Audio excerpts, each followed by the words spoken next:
Welcome to channel where we make your insight to the Australian visa system.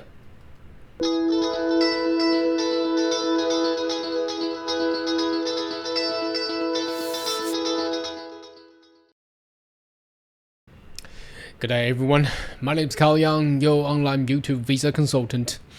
Are you interested about migrating to Australia? Why don't you consider to subscribe to my channel and turn a little bell on the side so once we have all the updates and news, you'll be the first one getting all the inside. Now, this is the second video that I'm gonna do today. Why? Because I just received a breaking news published and came out from Australia, obviously from the federal government itself. But the bad news is the actual policy is not out yet, but they're looking towards a way to solve the current issue in regards to if you're overseas, if you're offshore, they're looking for you now. Let's jump into the news and have a look.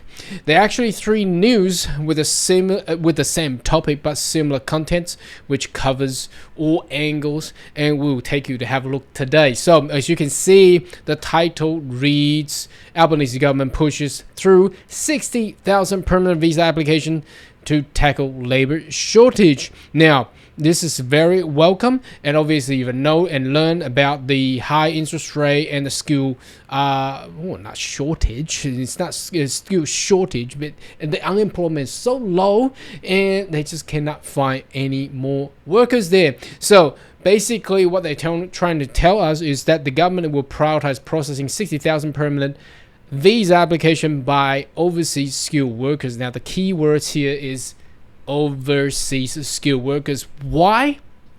Because the Home Affairs Minister Claire O'Neill had identified there are a lot of applications, but those people are unsure.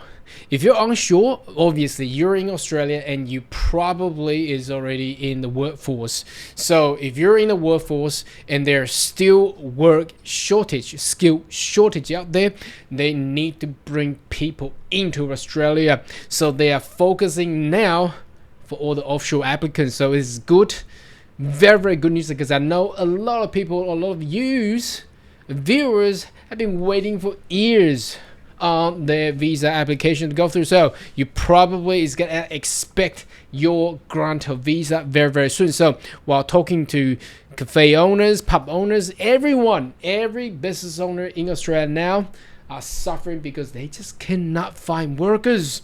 Now obviously there are ranges of areas. For example, they're going still back into work, health workers, nurses, aged care workers, and teachers. And apart from that, I think a lot of other areas are still in lack of skills there as well. Let me close that. And the government will continue to process an enormous backlog in million unprocessed visa in the system.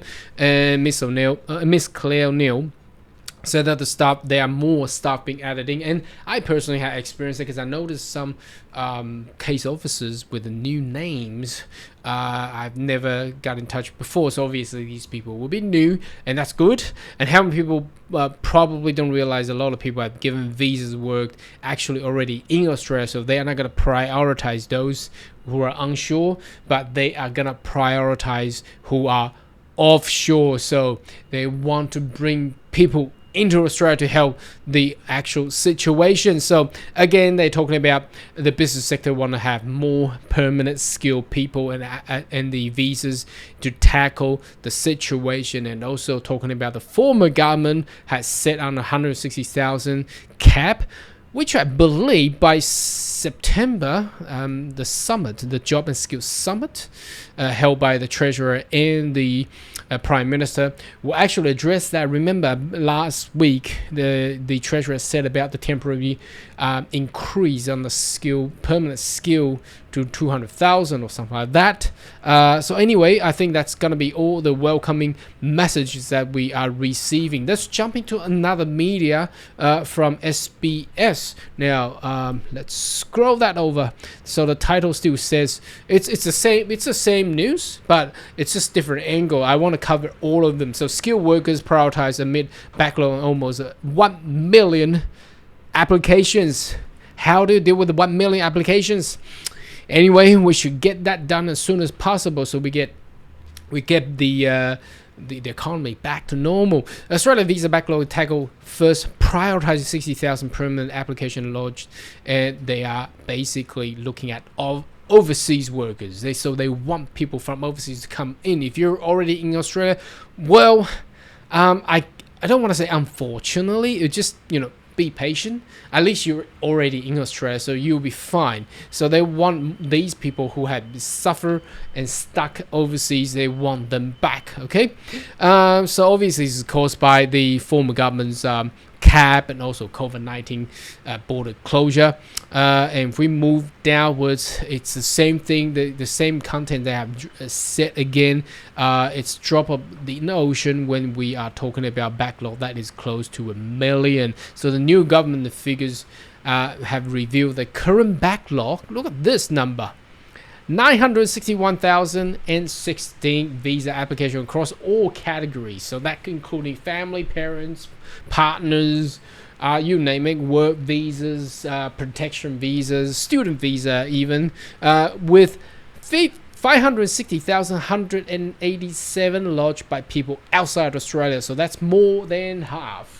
They need to get that solved. This is including 57,906 skilled workers seeking permanent residences. So they are looking to get this resolved. And another 13,806 offshore visa applicants seeking for temporary visas. So the professor Anna Bosher from University of Sydney described the visa backlog as massive and said initial response only amount the first step. This is only the first step. Well, we've been waiting for a month to see this, but we'll need to give them a little bit of time as the new government only got onto the stage since 21st of May, and we are now on the 20th of July, technically about 2 months. So even if we took the permanent visa holder and queue, all of the temporary visa holder is still nowhere near going to cover the scale of skill shortage. So how are they gonna get this resolved? Not just to prioritize, but I think, again, I cannot stress too much, but over the past, I think, 2 months, the only solution is to raise the migration cap from 160,000 and push it up to above 200,000. Otherwise, if you don't have enough quota to give into all the state and government and to, it's not going to resolve all the backlog anyway. Okay, so again, they are building this momentum up towards the job summit on the 1st of 2nd September. I suspect by then the increase of the annual intake will definitely be announced. I suspect that because that's the only way to resolve it. Because if you know math, you can do the adding and subtracting. You know that's the only way to solve the issue. Obviously, there are still going to be a debate there, but I believe the job summit on 1st and 2nd of September held in Canberra will actually address all that issue, because they're going to invite all the stakeholder industry leaders to Canberra and talk about this. Well, guess what? We've gone through all this topic for more than 12 months, and all the media report from either industry leaders or stakeholders, whichever it comes, they're all talking about need to increase the permanent intake. So that is the key to resolve all the issues here. So again, they mentioned that about Australian Chamber of Commerce. They actually said this last year in 2021, expanded to 200,000 or more. And also there's other industry that, and they mentioned about a treasurer, Jim Chalmers, who actually coined the idea to temporarily increase the skill migration number to be over 200,000 anyway. That was just last week, if you have followed my channel long enough. And last but not least, the last media is from Financial Review. Again, it's the same topic, and it says permanent skill workers to be the top priority, not the temporary. So what I'm trying to tell you here is there is actually a wind blowing in one direction. Really have the big comparison differences between the former government and the current government. Former government, the Liberal government, focuses on temporary migration. They get a lot of temporary workers, and they get really strict and put all the red tapes. If you want to become a permanent resident, it's going to be ultimately very hard. But the current government, the Labour government, the Albanese government is going back to the big Australia concepts. So they're all talking about permanent skilled workers. That means they come to Australia will receive permanent residency. So the context here talking about the prioritize of 60,000 permanent visa application overseas again. So this is the Minister of Home Affairs, Claire O'Neill, very friendly face. And also it's talking about how the queue, the backlog, and the almost 1 million visa applications. It's the same number that we just seen on the previous news. And 81% of permanent visa were granted those already in the country. So they don't want that, because what happened back then was because the border was closed. So remember, all the state and territories criteria, they are not open for offshore applications. And that was the problem. If you're only accepting people in Australia, you are limited. Obviously that's due to the public health issue on COVID-19, but now they're looking to prioritize offshore applications, which is going to be a very, very good point here. Okay, so they will have the trade-off. So obviously talking about the former government, Morrison government, had capped again 160,000, and during then was 600,000 temporary visa holders left Australia.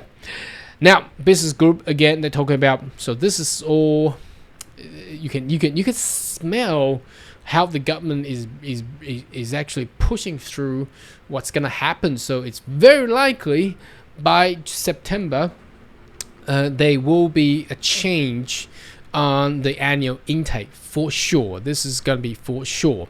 And then also talked about global talent here. She said that 623,000 temporary and permanent visa applications had been processed since June 1st. Well, that's great. There's still a lot of people haven't got it. Processes have offshore permanent applicant have fallen from 11 months in May to 4 months in June. Well, that's great, but I don't think that the mass population or mass viewers like you are actually experiencing that yet. Anyway, part of reprioritizing backlog includes all but junkie the previous government's global talent program, which spent millions supposedly sourcing the globe for highly skilled professionals. But in the past financial year, 77% of the GTI visa were awarded for people in Australia, which is, well, I don't know. Well, I got a lot of offshore applicants in, but anyway, that's the issue there. So again, all the repeats of what we just read and saw, and how this. I'm just bringing these breaking news in to allow you to know that there's more and more government officials stepping up and telling the same topic, telling the same story, and pointing at the same directions. And it's actually very important for us to know how to predict the future of visa and migration trend of Australia. And once we follow that trend, ultimately you will actually get the price that you wish for. Anyway, should you have more questions and query, more than welcome to leave a comment right down below. And I see you next video. Goodbye.